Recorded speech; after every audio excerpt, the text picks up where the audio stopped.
tableau là. Ok, il sert à quoi? Bah je sais pas. Ouais, tu casses tes jambes et les téléphones.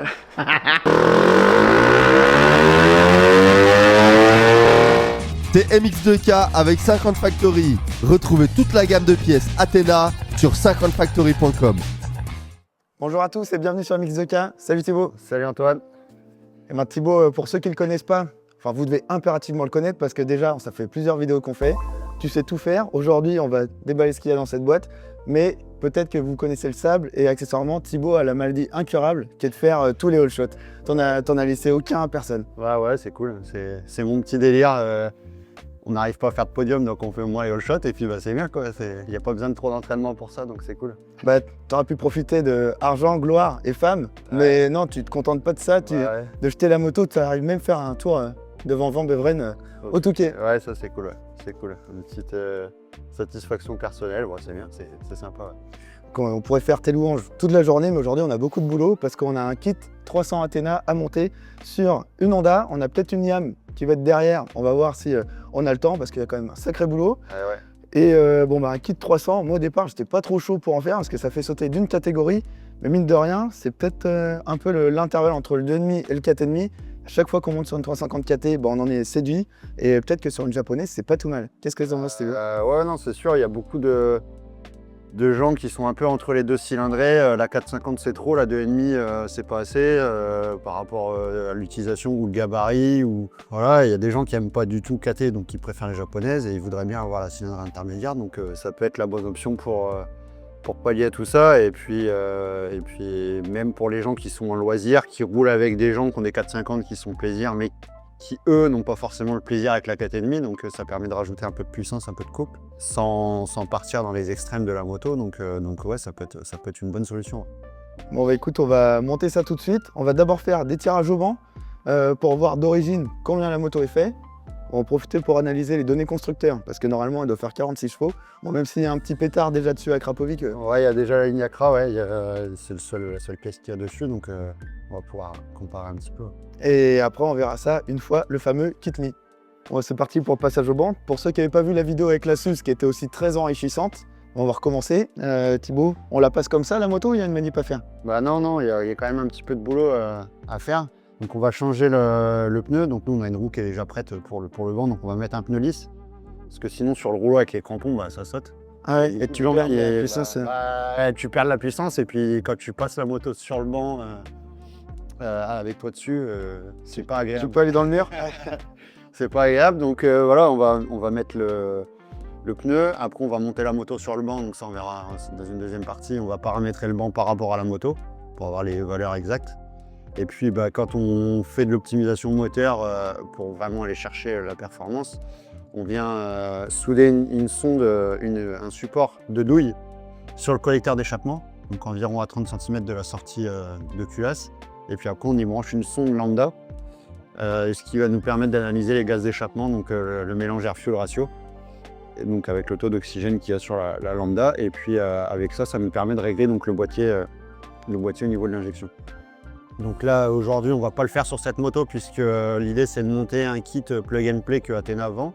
Donc plug and play, traduction littérale, monte et joue, fait tourner. Voilà, on va juste monter ce kit sur la moto. On ne va pas modifier l'échappement ni quoi que ce soit aujourd'hui. On ne va pas chercher la performance. On veut vraiment voir ce que le kit vaut.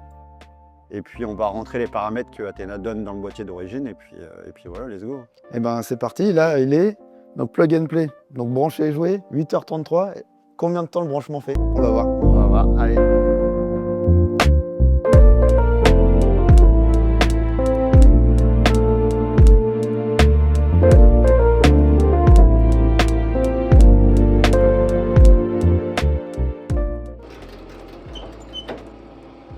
Bon, avant toute chose, vous voyez que c'est un banc professionnel, c'est pas un banc de foire à la saucisse. Donc là, ouais, c'est quelque chose avec André Hanner, vraiment pour... Non, le banc, c'est un banc qui vient des ateliers Honda France, il y a un petit moment. C'est un Marolo, le banc. Et le système d'exploitation, donc toute la gestion électronique, c'est e-system. Donc c'est quelque chose qui a été développé par un e-system qui est très récent et pour ces bancs-là. On va voir, donc en fait, c'est des vraies données Là, on va voir les données constructeurs. Donc, ils l'avaient annoncé 46 chevaux. La YAM, il l'avait annoncé 44 chevaux. Ouais, je trouvais ça beaucoup. On va regarder. Et là, c'est des vraies données, un vrai terrain. Ouais, bah oui, là, on va avoir la puissance à la roue, on peut avoir la puissance au vélo, on peut avoir un tas de données sur cette moto, les pertes, les gains, parce que forcément, entre la puissance moteur et la puissance à la roue, il y a beaucoup moins de puissance. Parce qu'on a les pertes de la transmission, des roulements, du pneu, enfin voilà, il y a plus ces paramètres à prendre en compte. On va avoir la puissance moteur, et puis pour. Bon, bah c'est parti. On tire à fond. On va faire chauffer la moto. On va quand même bien faire chauffer la moto. On a monté à 70 degrés et seulement après on pourra faire les tirs. On va faire 3 tirs comparatifs. Comme ça, on va prendre le meilleur des 3. Et puis on fera pareil avec le kit Adena. Et comme ça, on pourra vraiment avoir comparatif. Bon, allez, c'est parti, perdre 15% d'audition. Là, c'est ce que je vous disais tout à l'heure. On va rentrer tous les paramètres de la moto dans le banc. Donc on va rentrer transmission primaire, donc pignon de sortie de vélo, le pignon qui est derrière la cloche, ça c'est le primaire. Et après on va rentrer tous les rapports de boîte, donc première, deuxième, troisième, quatrième, cinquième. Sur les motos il y a le sixième, on met la sixième, mais là on va pas l'inventer. Et donc nous on va faire le passage en cinquième. Mais c'est intéressant à vous voir aussi, comme ça on peut essayer de voir sur la première, la deuxième, etc. ce que ça apporte comme gain quand on fait du développement sur les motos, donc c'est important. Et ensuite, on va rentrer la transmission finale, donc le secondaire, donc pignon couronne, et la taille de la roue, et puis la dimension du pneu. Comme ça, on aura vraiment une valeur exacte du début à la fin.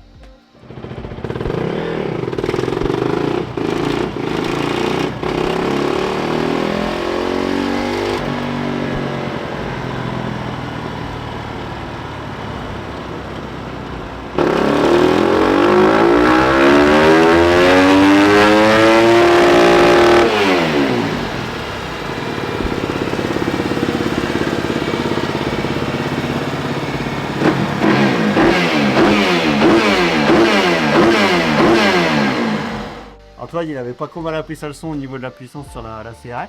44 alors? Bah on n'y est pas loin, Parce que là il y a la ligne dessus, donc faut compter que la ligne apporte quand même un petit peu de puissance. Est-ce que tu avais retenu le coup? Non, Non, j'avais noté hier soir en plus en voiture. Ah voilà. Donc au niveau puissance, on est à peu près à. On varie entre 45,9 et 45,3 sur les tirs qu'on a fait là. Donc on a gardé les deux meilleurs.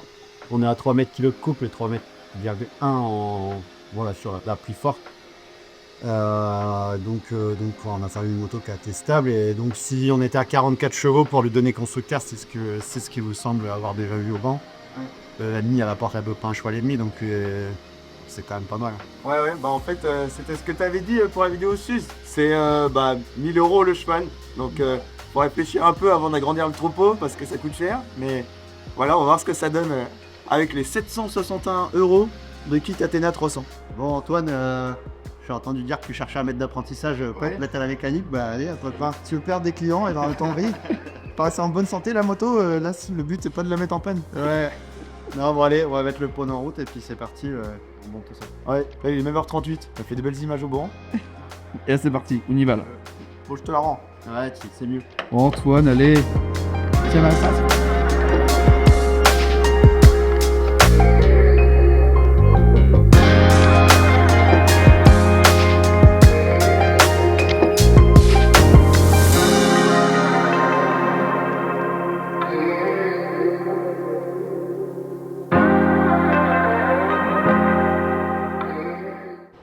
On a commencé vraiment à 38, il est 47. 9 minutes, il a déjà fait tomber tout ça.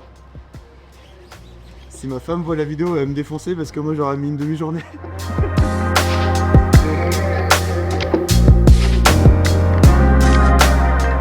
Donc là on est arrivé au cœur de la bête, donc la distribution. Donc on va caler le moteur au point moraux, donc le piston au plus haut, avec les arbres à cam. Donc pour que les cams elles soient à l'opposé des soupapes, pour pas que quand on démonte on casse pas les paliers et puis que ça soit clean. Donc là on va caler le moteur et après on va faire le jeu soupape, c'est hyper important sur une moto qui a déjà roulé comme celle-ci, comme ça une fois qu'on a relevé le jeu, quand tout est démonté on peut régler avec les pastilles, on n'a pas besoin de le faire deux fois quoi. Bah là, on va faire le calage comme eux le disent, et comme les constructeurs donnent, hein, donc les repères extérieurs, le repère en bas au volant magnétique par rapport à l'œilleton, et puis les refaire centrés au plan de joint de la culoche. De toute façon, après, vu que c'est plug and play, en soi, si tu veux tout faire, avoir les coupes de serrage, tout ça, c'est dans le bouquin d'entretien. Le relevé de jeu soupape, il est fait. Maintenant, on va pouvoir déposer les arbres à cam. Donc c'est pareil, la dépose du palier d'arbre à cam, il faut être super vigilant parce que c'est une pièce qui casse facilement et c'est pas détaillé, donc c'est culasse complète. Ah, donc origine et un salaire. Exactement. Expliquer longtemps, mais tu comprends vite. Donc on dessert pareil, on dessert en croix tout le temps pour éviter la casse. Et surtout quand on vient à desserrer, si on voit que le palier il commence à bouger un peu en contrainte, c'est que les arbres à cam sont mal calés et là il faut tout de suite arrêter. D'accord, ok. Ça doit se démonter sans aucune contrainte. Et si jamais il y a une contrainte, on arrête de démonter, mais est-ce qu'il y a une autre technique pour que redresser ou... Ah non, il n'y a pas de technique pour redresser. Une fois que c'est plié, c'est un plan qui est hyper plat.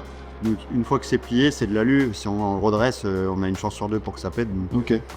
tant que c'est vrillé, c'est vrillé.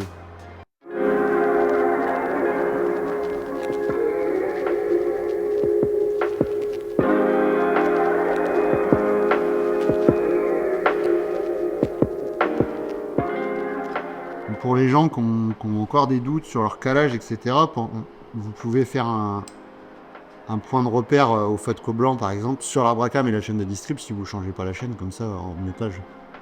Ah oui, Il n'y a pas de doute, vous êtes certain. Ah, c'est pas con.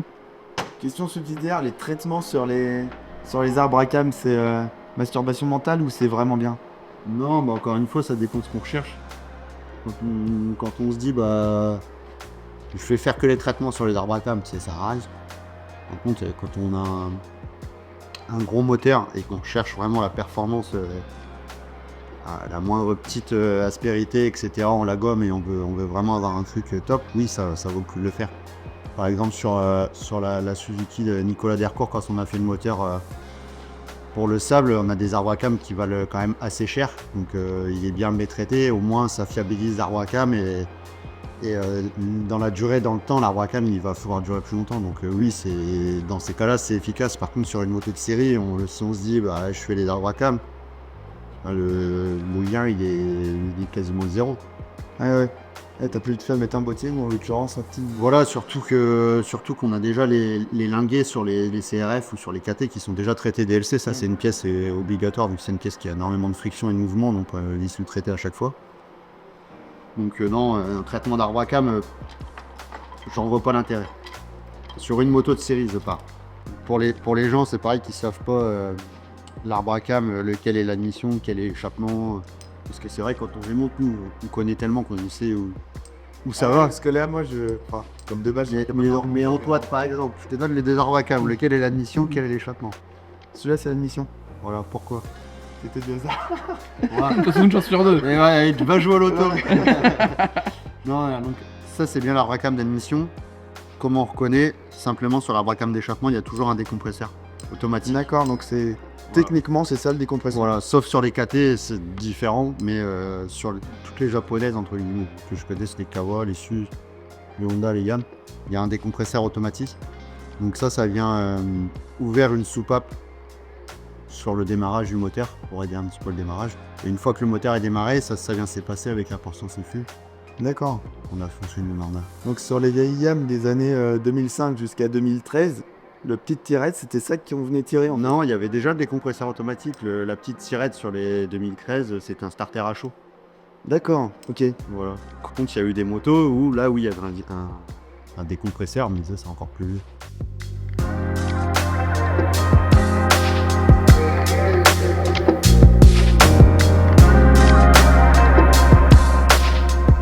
Là Thibaut, là on va arriver au cylindre piston juste après cette étape. La moto t'as dit elle a 70 heures. Donc bon, la légende dit, peut-être même dans les faits, c'est tu fais une bielle tous les deux pistons sur les 4 temps parce que sinon ça il colle trop dessus. Et là avec un plus gros cylindre, un plus gros piston, elle va peut-être pas apprécier la blague, la bielle. Et le roulement. Ouais, alors on ne va pas apprécier la blague. Maintenant, Là, la moto sur laquelle on monte ça, c'est un client qui fait du loisir, qui n'a pas de compétition, il se fait plaisir. Sur des motos loisirs, on va dire que les bielles sur un 4 temps, ça peut arriver à... Il y a des bielles qui peuvent limiter jusque 100 air sans qu'il y ait trop de problèmes. Donc là, oui, effectivement, on va monter le kit et on va conseiller au client de faire sa bielle très prochainement. On a vu que dans le kit, il disait de le faire à 15 heures le piston. Si elle n'a pas déjà été faite, puisque moi, j'ai pas l'historique de cette moto, donc là, on va démonter, on va découvrir. Ça se trouve, la bielle a peut-être déjà été faite, enfin, on ne sait pas. Ce que je voulais dire, donc là c'est 15 heures, ils ont dit contrôle et tout, s'il y a du jeu dans le piston, et effectivement il faut le changer. Ça c'est sur le papier. Dans les faits, 15 heures quand même. Entre 15 et 20 heures, c'est bien de le faire. Par contre, généralement, on démonte pas pour faire un contrôle. Ouais. Parce que tu sais bien comme moi le prix des pièces, une pochette de joint c'est à peu près 100 euros. Si on l'emmène au garage, qu'on le fait pas nous-mêmes, c'est 4 heures de main d'œuvre. Ouais. Donc, démonter, mesurer, contrôler. Voilà, on est plus à 200 euros près sur un piston qu'on est changé tant que c'est ouvert, quoi. Enfin, surtout à 20 heures, parce qu'on va se dire on va refermer et dans 5 heures il faut le rouvrir, ça n'a pas été le cas. Après, si vous voulez un témoignage d'espoir, justement c'est aussi pour ça, je me suis dit les kits 300 c'est pas mal. Parce que pour la chaîne Enduromag, je vous mets le lien ici, on avait eu en prêt une 310 Fanti avec l'entretien très médiocre, puisque c'était moi qui le réalisais. On a fait 130 heures, donc il y a un bas moteur de 2,5 et un kit 310 mis dessus. On a fait l'armoricaine, on a fait l'ouverture du championnat de France on a fait des événements CP Press sous la boue. Et la moto 130 heures, n'a rien changé, ça n'a pas cassé. L'armoricaine, c'est 24 heures d'affilée. 24 heures d'affilée.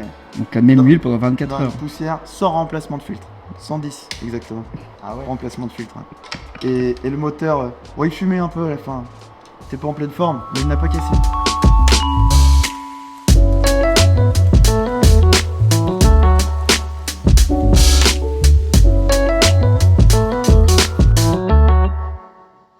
Pour retirer le piston, qu'est-ce qu'on doit faire?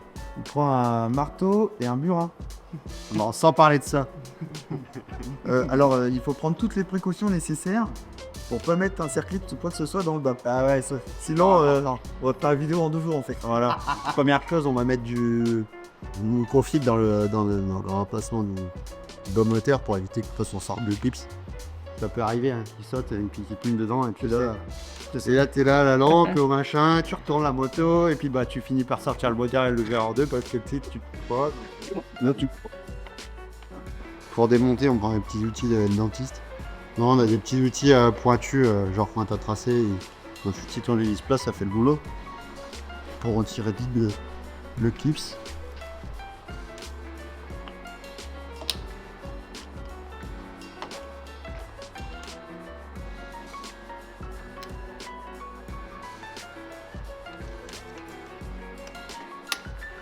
Voilà pourquoi il faut mettre un chiffon. La bonne explication, le clip il m'a sauté du doigt Et paf. et il est arrivé sur le chiffon. Donc là, du coup, selon toi, il ne nécessitait pas forcément de changement maintenant. Il faudrait le mesurer, jeu cylindre piston. On voit que les jupes elles sont quand même relativement usées, donc je pense que c'est un piston qui a au moins une trentaine d'heures. Mais il n'a pas subi de grosses contraintes ni quoi que ce soit. C'est peut-être un piston qui aurait pu encore rouler une dizaine d'heures sans problème.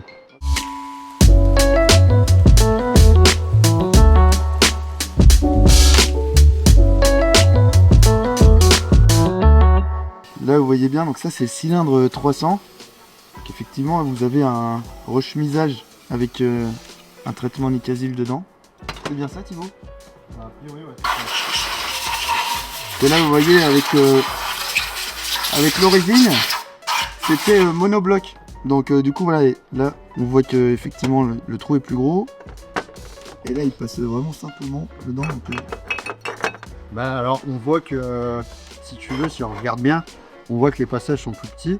Par contre, regarde sur le cylindre Athena, ils ont remis du volume en extérieur. Tu vois, ici, il n'y a pas le volume qu'il y a là. Donc là, de ce côté-là, ils ont pas pu le faire. Par contre, ils l'ont fait ici et là. D'accord. Ouais, bien joué les Italiens. Donc là, c'est pareil. Quand vous achetez un kit 300 chez Athena, pensez quand vous allez arriver pour faire le piston. de pas, si vous allez chez le concessionnaire, de bien lui dire déjà que vous avez un kit 300 de chez Athena ou un kit de 406 litres, je crois. C'est ça. Voilà. Limite, gardez bien la référence de la pochette qui est fournie avec et la référence du piston, comme ça vous pouvez lui apporter, lui dire ouais, il faut commander ces pièces-là. Parce que les joints, c'est Athena qui les fabrique.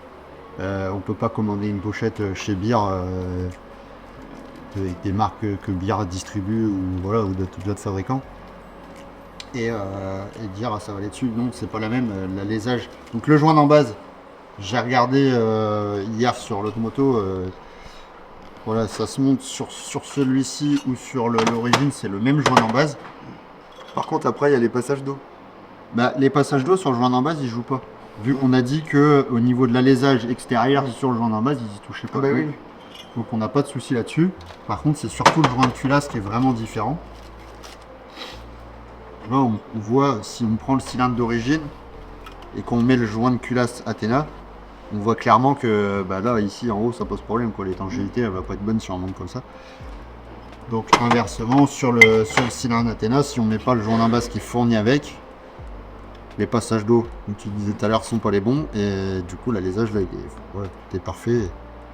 Tout est prévu pour. Même certainement l'épaisseur du joint, ils ont peut-être ajusté l'épaisseur.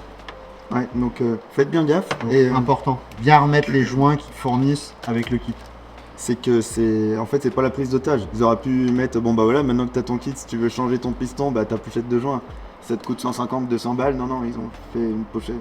Le même prix conventionnel qu'une pochette. Ouais, de joint. la pochette, je crois qu'elle est à 80 euros. Ouais, on peut remettre sur la vidéo, hein, mais ouais, en vrai, ça coûte pas. C'est pas la prise d'otage. C'est pas la prise d'otage, donc pensez bien, quand vous achetez votre kit, arrivez à 10h, soit commandez votre pochette de joint et votre piston à l'avance, parce qu'il peut y avoir du délai. C'est pas une pièce qui est quand même courante. Ouais.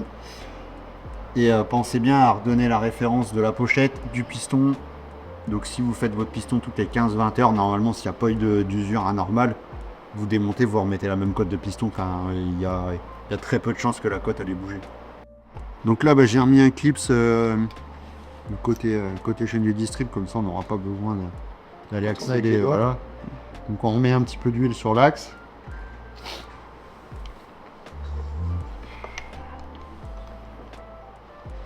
Donc là c'est pareil, on ne doit pas forcer, hein, ça rentre tout seul. Si on voit qu'on force, c'est qu'il y a problème quelque part.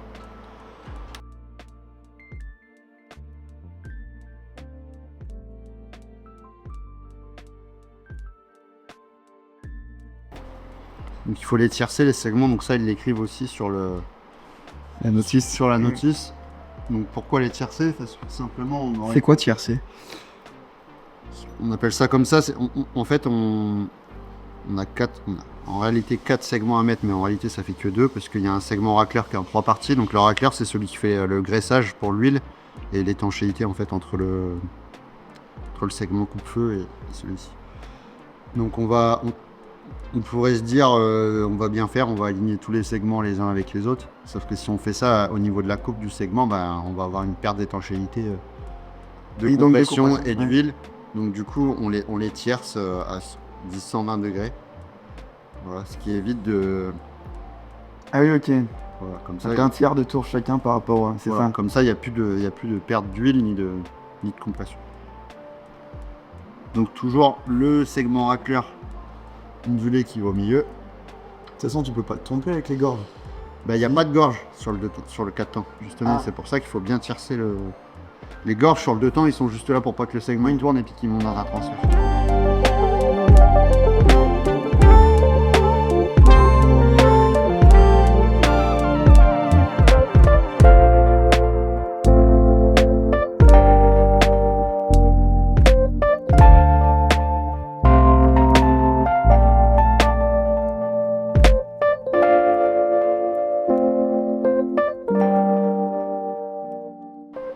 Donc là, au niveau, quand on va remettre la culasse, pas oublier de pion central. Oui, sinon ça va bouger. Donc c'est pareil, un conseil si vous venez à monter votre kit 300 sur une moto qui a 70-80 heures. Avant de monter petite, pensez à peut-être commander 2 pions de centrage qui valent 4 € chez Honda ou peu importe sur notre marque, 5 €. Parce que ça arrive que les pions de centrage se soudent dans le cylindre en alu. Quand on veut les démonter, Tu vois l'épaisseur du pion de centrage. Ah ouais, tu veux pas taper dessus avec une douille. Ah bah déjà lui tu peux pas, on va tester sur le cylindre, mais on met un extracteur, on essaie, machin, mais des fois on n'y arrive pas. Donc, c'est peut-être des petits trucs qui sont chiants quand on arrive au moment du remontage et qu'on se dit merde, on n'a pas les pions de centrage, comment je fais? Est-ce que j'en ai vu qu'il y avait un qui était resté en place, je me suis dit les deux qui sont restés dedans. Donc là on a eu de la chance, ils sont relativement bien sortis, mais ça n'arrive pas tout le temps. Donc ça, bien penser à les remettre, c'est hyper important.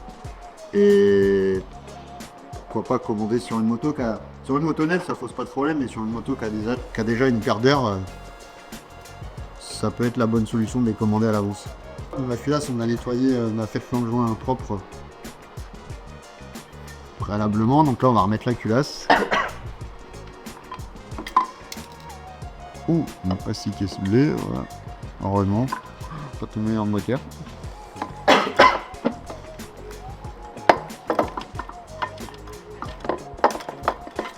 Et question, est-ce que ça peut tirer sur la distribution d'avoir un plus gros cylindre et de influer sur le jeu aux soupapes et tout? Alors sur le jeu soupape, non, ça n'a pas d'influence. Ça peut jouer si le taux de compression du piston est différent. Et quand la levée des soupapes se fait au maximum, il y a un dégagement qui est sur le piston. Voilà, s'il est à ce niveau-là, il est plus haut, oui, ça peut jouer parce que il peut y avoir moins de place entre le piston et la soupape. Maintenant, mécaniquement, si le filtre air est fait correctement, que l'injection est réglée, il n'y a pas d'incidence. Ah oui, parce qu'en fait, ouais, la question c'était est-ce qu'il faut être vigilant sur une fois, parce que c'est plug and play, mais est-ce qu'il faut être vigilant sur 2-3 autres points Moi, je fais monter la vigilance à avoir, c'est sur son entretien, faire les pistons toutes les 15 et 20 heures, bien faire les filtres à air, mettre la bonne essence, et puis pas commencer à chercher les extrêmes avec ce kit, mettre d'autres arbres à cam,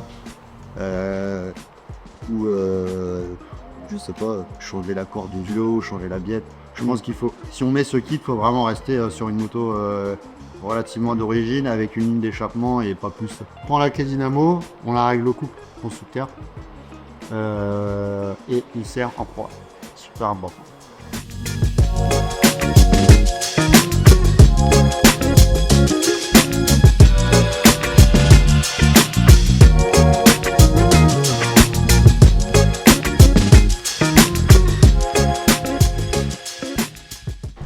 Comme on a redémonté le site piston, etc., le vélo il a peut-être un petit peu bougé, donc il faut surtout bien, avant de recaler les arbres à cap, vérifier que le point Moreau il est bien calé. Donc là on se remet au repère.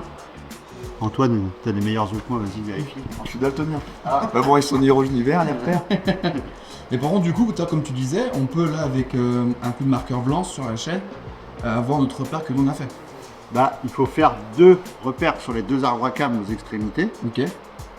Mais par contre, il faut toujours bien caler le repère en bas.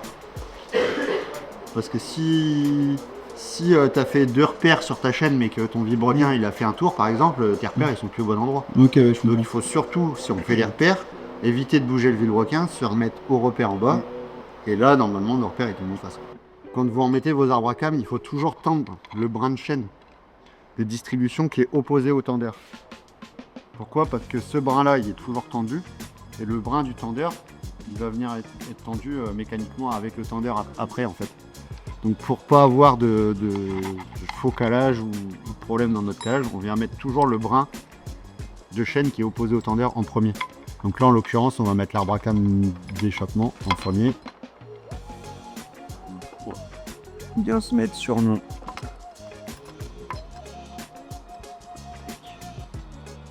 Donc là on voit bien que là le brin de chaîne est tendu sur le vélo.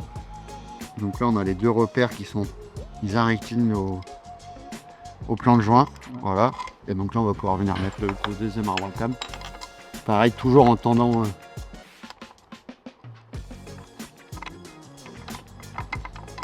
Donc là typiquement on peut voir, là j'ai juste posé l'arbre à cam comme ça pour l'instant. On peut voir que la soupape est en appui sur l'arbre à cam. Pas sur l'arbre à cam, on appuie sur les soupapes. Donc là, clairement, l'arbre à cam n'est pas bien calé. On peut pas avoir parce qu'on peut caler l'arbre à cam soit à l'opposé, on peut faire un tour, c'est au pignon ou un demi-tour. Donc là, clairement, si on regarde bien nos cams ici, en haut, on voit bien qu'il y a une cam qui va appuyer vers la soupape et l'autre qui est à l'opposé. Ok, oui, Quand- d'accord. quand Oui, notre- c'est bon, je l'ai. Quand notre moteur est calé correctement, les deux arbres à cam sont aux opposés.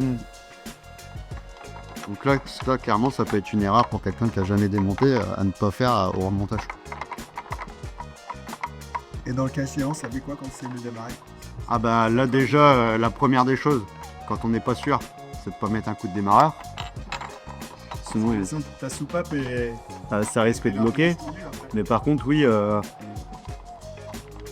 on peut le faire tourner à la clé. Là, on va le faire après.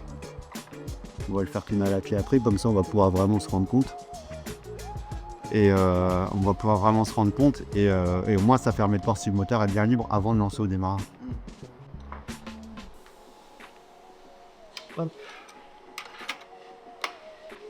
Donc là, on va passer notre doigt par le trou du tendeur de chaîne de distrib, comme ça on va venir tendre la chaîne. Là on voit que si je fais ça, quand je vais passer mon doigt, hop, j'arrive à tendre la chaîne. Comme ça on peut voir que notre calage est parfait. Donc là on a les 4 repères qui sont bien alignés. Les arbres à cam qui sont à l'opposé des soupapes. Donc ça c'est pareil, si vous n'êtes pas sûr de vous, calez le moteur avant le démontage, prenez des photos. Comme ça au remontage il n'y a pas de doute. Donc là c'est le palier, mais sur une yam par exemple c'est les paliers parce qu'il y en a deux, l'édition échappement, et il est d'une seule pièce. Donc ça c'est pareil quand on le repose, on le repose à plat, il ne faut pas qu'il y ait de contrainte, pas de marteau, pas de je tapote dessus. Ouais, normalement, ça rentre. Là on croit que c'est une pièce coteau, mais il y a quand même des endroits où bah, tu peux voir, ça c'est hyper fin quoi. Non, de toute façon, c'est une pièce hyper technique. Donc si on vient à serrer la pièce de biais comme ça par exemple et qu'on vient serrer ici, au moment où on va serrer, ça pète, c'est instantané.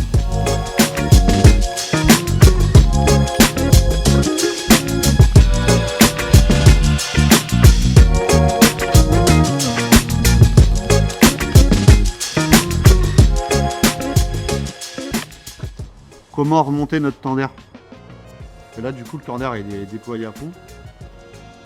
C'est tout simple, on prend un tournevis plat qui est pas très gros, ajusté.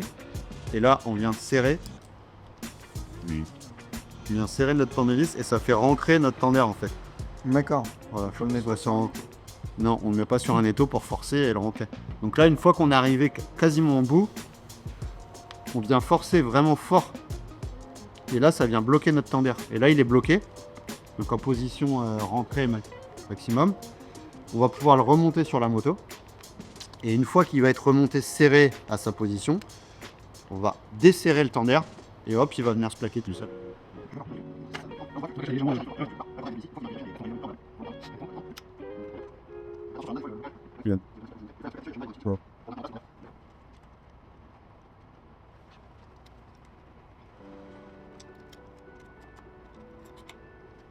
Voilà, donc là, notre tendeur, il est remonté.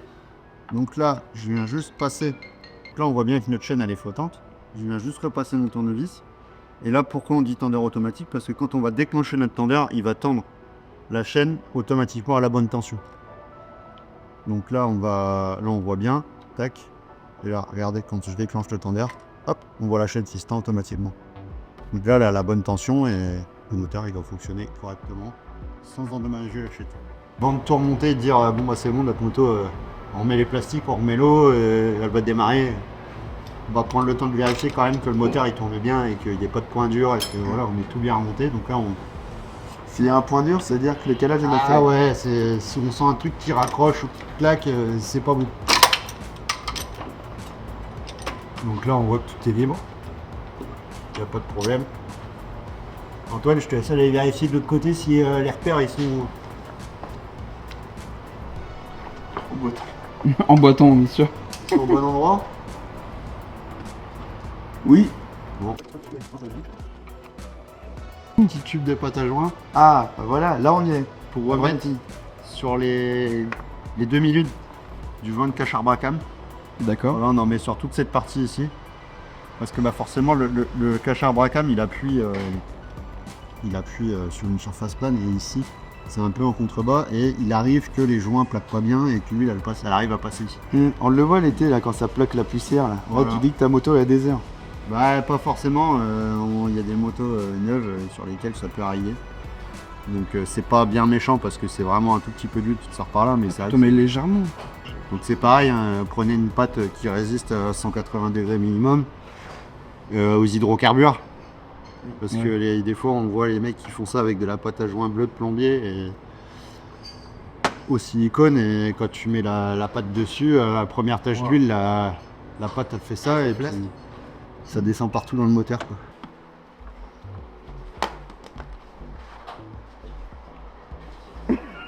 Tu casses tes jambes et les téléphones.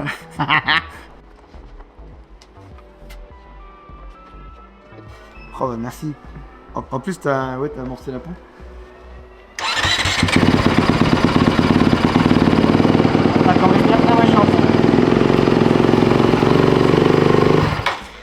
Bon, il nous reste quand même un truc à faire important. Mettre la selle. Ouais. Il y a un petit tableau. Il y a un petit tableau là. Ok, il sert à quoi? Bah je sais pas. Mais c'est important. Non, c'est hyper important en fait, c'est l'enrichissement à mettre dans le boîtier d'origine. D'accord. Là on voit qu'il y a une valeur à rentrer pour l'allumage, ignition, et pour l'injection. Donc tout ça c'est les correctifs à y mettre dans le boîtier. Donc on n'a pas fini la partie plug en fait. Voilà, donc quand ils disent plug and play, quand on achète le kit, et pas vrai, Tu peux mettre pas tout de suite. Hein. puisqu'il faut aussi acheter à côté de ça le Wikicom. Parce que là, du coup, il tournerait comme une patate si... Ah là, déjà d'une, on risque de casser le moteur parce que forcément, on a une ligne de gros cylindrée, mais si on n'amène pas plus d'essence pour alimenter tout ça, ça va pas fonctionner comme il faut. Ça va chauffer et risque de détonation, etc. Il faut quand même acheter le boîtier Wikicom de chez Dell. D'accord. Donc si vous ne l'avez pas, vous voyez dans un centre guette dont Thibaut fait partie, il y a un maillage français. Voilà. Donc Thibaut Allon, il le fait. Et voilà, sinon, oui, effectivement, il faut l'acheter et savoir le maîtriser. Donc, il va nous falloir téléphone, télécharger l'application qui va avec le Wikicom et brancher Sur la prise rouge. à la prise rouge. Bouton vert. Plus vert sur le bouton vert. Donc un peu comme on avait fait avec la Suzuki. Donc on sélectionne la case sur laquelle on veut le régler et après on descend. Ah, monte, on descend selon les données qui sont données sur le tableau Voilà. en dessous. Pas oublier de les désélectionner quand on veut régler d'autres cases. Il faut qu'ils s'allument en un petit carré orange. Vous avez vu, on a fait une manipulation en 2 minutes. Ouais, petite 2 minutes, c'est presque ce qui prend le plus de temps parce qu'il faut être Faites patient. Donc voilà, une fois que tout est rentré, donc à bien savoir, c'est que sur la Honda, jusqu'à aujourd'hui, on peut pas modifier la map 1 de la moto. On peut modifier que la 2 et la 3. Ah, donc là, il faut plus mettre en map 1, interdit maintenant. Map 2 obligatoire. Ok. Voilà, donc là on est sur la map 2, donc map allumage, ignition modifié, l'essence modifiée avec tous les paramètres qui sont là. On envoie dans le boîtier. La magie opère. Voilà, ça fait. Successful. Ok. Sur le vent.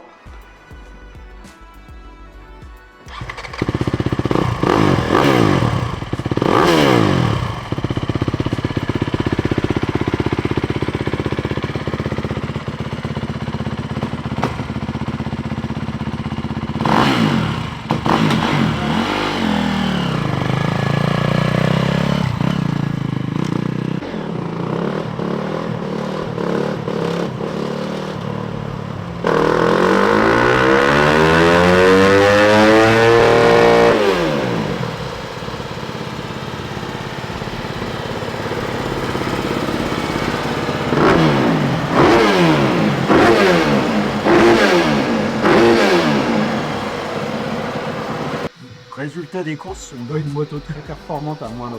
À moindre Bah coût. oui. Voilà, là 5 chevaux de gagné pour moins de 1000 €, avec le montage. Bah, le ratio est vraiment bien. Là, ouais, tu peux tu considérablement augmenter ton troupeau pour pas cher. L'atelier est vide, il n'y a plus rien derrière moi, mis à part la 500 CR presque entière, les Thibaut. Donc au final, on a commencé aux alentours de 8h, 8h30, on a fini à 12h30. Donc ouais, 4 heures pour vraiment tout briquer la moto, faire toutes les étapes pas à pas. Donc la partie plug est passée ce matin, on va passer à la partie play. Cet après-midi, les motos sont dans le camion. la Yam, la Honda, et bah ça va être c'est à toi Guigui de faire le débrief parce que moi je ne peux pas. Et du coup à Thibaut aussi parce que bah on sait que ce dernier, non seulement il sait faire les motos, mais en plus il sait bien les manier. Knocking, boots Bruno on Miley. When I pop out like Linus, polished, briefcase no wallet. Just blew a bag like Scotsman, killed that. In the AM going real fast. UK honey at the drill that bonds me. Bailed out no conflict. Might have said I love her, but I never made a promise. She want seed, told her nothing in a blossom. Badging me for info at the shipper to Wisconsin. Only good for the lozenge. My whole contact list said it, I don't even want it. Sing, show the jet love, but it never meant much. Never make decisions off a head rush. I've been down to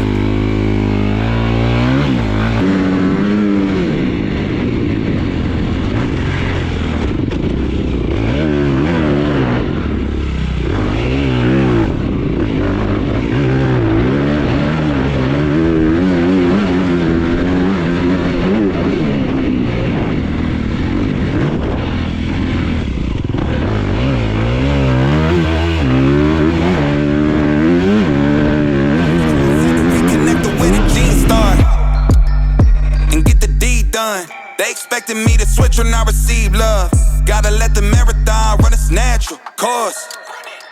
I can feel the force. Knocking, boots Bruno on Miley. When I pop out like Linus, polished, briefcase no wallet. Just blew a bag like Scotsman, killed that. In the AM going real fast. UK honey at the drill. Chose promise, chose due, on est arrivé sur le terrain avec d'un côté la rouge et la bleue, toutes deux qui étaient en 300. Et notre ami Guigui qui est passé du coup de ce côté-là de la caméra. Ça. Les gars, je vous laisse à l'œuvre, moi j'ai pas roulé. Ouais, bah on peut commencer comme dit par la rouge. Tes ressentis Thibaut Vraiment surpris en fait.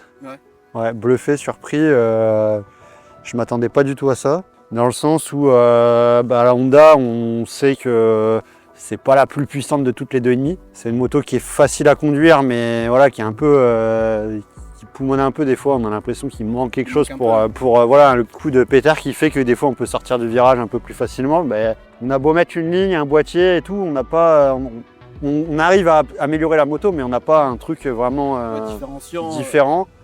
Là, franchement, avec le kit, c'est bluffant. Tout à l'heure, je disais à Antoine. Il y a des virages assez serrés, en 2 j'ai du mal à les prendre, il faut que je mette la 3 parce que la moto elle est beaucoup plus facile et plus exploitable. Et ouais, le moteur il a avec le kit 300 là, il a un couple, c'est fantastique quoi. En fait, là je te rejoins, c'est vrai qu'au niveau du coffre moteur, c'est vrai qu'on a une sensation d'avoir un petit 450 en fait. Exactement. C'est pas le même caractère, mais on a cette inertie en bas régime qui va de rouler un rapport au-dessus. En fait, ça module bien, peut-être une passation entre 2,5 et 450, mais ça apporte un gain phénoménal. Ouais, énorme, et on n'a pas de frein moteur. Ouais. Le kit, on peut dire, avec la carto qui vente dedans, il est plutôt bien abouti. La moto, il n'y a pas de raté, elle démarre bien. Elle peut tirer pas non plus à la décélération. Non, rien du tout. Ouais, franchement, vraiment. Limite là, le plug and play prend tout son sens quoi. Ouais, vraiment surpris. Et puis, comme tu dis, entre le 2,5 et 450, le 450, il y a un peu le frein moteur et tout quand on décélère dans les virages. Cet aspect un peu lourd. Et là, du coup, on l'a pas avec la 2,5. Donc non, plutôt surpris de cette moto. Ouais. Après, faut aussi, on va quand même le rappeler, c'est que la moto, elle a quand même 70 heures, elle n'est pas neuve. Et cette addition-là, ça change radicalement la moto et en fait, ça la bonifie. On sent un vrai step du côté positif et pas négatif. Et limite, moi en tout cas, qui roule en 450 aujourd'hui, je ne ressens pas de points négatifs à donner sur ce kit-là, sur la moto. Ça apporte que du plus en fait. Ouais, exactement. Ouais. Vraiment un produit abouti et voilà qui a toutes les qualités qui vendent sur ce kit quoi pour améliorer la moto. Donc non, par rapport qualité-prix et fonctionnement de la moto, c'est vraiment je valide à 100%. Dans ce cas, réfléchir entre prendre une ligne et mettre un kit si on veut un truc un peu plus puissant, sans faire une pétition pour une Mix-2 par exemple, c'est compliqué. Mais si on veut une moto plus puissante, on peut prendre ce kit là. Ouais, pas s'embêter à faire de la ligue. On se fait plaisir, on a un coffre moteur qui est plus intéressant et on ne claque pas 1300 balles pour une ligne et ça marche. Ah ouais, non, tout à fait. Après là, celle-ci, il y a quand même la ligne dessus, donc je pense qu'elle apporte. La ligne apporte un petit quelque chose, mais. On sent qu'elle souffle en fait. Ouais. Elle est plus libérée. J'ai vraiment l'impression qu'au-delà de la partie performance, avoir roulé, puis C'est vraiment, là, il n'y avait pas de saut ou autre, mais j'ai l'impression que ce kit, en fait, il va permettre, quand on n'a pas la technique pour prendre un virage vraiment à fond, où il y a un appel qui est un peu après, bah justement d'avoir la facilité de la 450. Bah, c'est À ça. se dire, bon bah j'ouvre un peu, quoi qu'il arrive, ça va passer, plutôt que d'avoir la technique comme il faut avec dans 125 ou 150 et de le passer par la technique. Donc c'est une facilité. Parce qu'enfin, là, ça fait une paire d'années qu'on fait tous les trois du motocross. Les terrains, ils sont toujours plus petits. Et plus ça va, plus j'ai l'impression qu'une 450, ça sert moins à quelque chose. Sauf dans le comparatif où on avait invité 10 mecs qui savaient rouler comme jamais. Bon, bah là, effectivement, c'était pas intéressant. Mais pour un niveau lambda, c'est vraiment comme la 3000 KT. Il a promis. Ouais. Merci bien, Thibaut, ouais. une fois de plus, d'avoir fait partager ton savoir. Bah, avec plaisir. Pour le garder pour toi hein, dans tes bureaux à Lens, mais tu fais partager tout le monde et ça c'est vraiment cool. Ouais, bah de rien, c'est avec plaisir. Et toutes les infos sur le site web et aussi sur le magazine numéro 21 qui va faire avril, mai, juin, que vous retrouverez en kiosque dans 15 jours. Merci et à bientôt. Et les gars. À bientôt. Ciao.